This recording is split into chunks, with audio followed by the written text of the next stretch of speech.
శంషాబాద్ విమానాశ్రయం దగ్గర అతిపెద్ద ఈవీ ఛార్జింగ్ హబ్ను అందుబాటులోకి తీసుకురావడం పట్ల హర్షం వ్యక్తం చేశారు. రాష్ట్ర ఐటీ శాఖ కార్యదర్శి జయేష్ రంజన్ ఎయిర్పోర్ట్ సమీపంలో గ్లిడా సంస్థ ఏర్పాటు చేసిన అతిపెద్ద ఈవీ కేంద్రాన్ని జయేష్ రంజన్ ప్రారంభించారు. దేశంలోనే తొలిసారిగా 102 ఛార్జింగ్ పాయింట్లతో కూడిన ఛార్జింగ్ హబ్ హైదరాబాద్లో ఏర్పాటు చేయడం అభినందనీయమన్నారు. గ్లిడా సమస్యకు సంబంధించి గ్లిడా సంస్థ యాజమాన్యాన్ని అభినందనలు తెలిపారు. ఆయన గ్లిడా సంస్థకు ప్రభుత్వం నుంచి సంపూర్ణ సహకారం ఉంటుందని వెల్లడించారు. హైదరాబాద్ లో ఈరోజు మన ఎయిర్పోర్ట్ సమీపంలో శంషాబాద్ ఎయిర్పోర్ట్ సమీపంలో గ్లీడా అనే ఒక కంపెనీ ఒక ఎలక్ట్రిక్ వాహనాలు చార్జ్ చేయడానికి ఒక సముదాయం ఏర్పాటు చేసింది.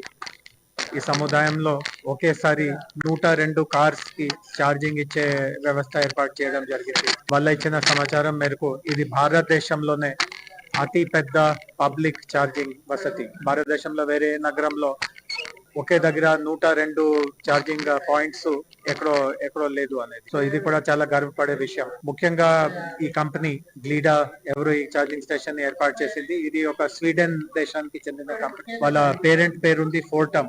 నాకు గుర్తుంది సన్ 2018లో వాళ్ళు మొదటిసారిగా హైదరాబాద్ లో అడుగు పెట్టి సోమాజిగూడ దగ్గర ఇండియన్ ఆయిల్ వాళ్ళది ఒక పెట్రోల్ బంక్ ఉంది, అక్కడ వాళ్ళు చిన్న 2 ఛార్జింగ్ స్టేషన్స్ పెట్టారు.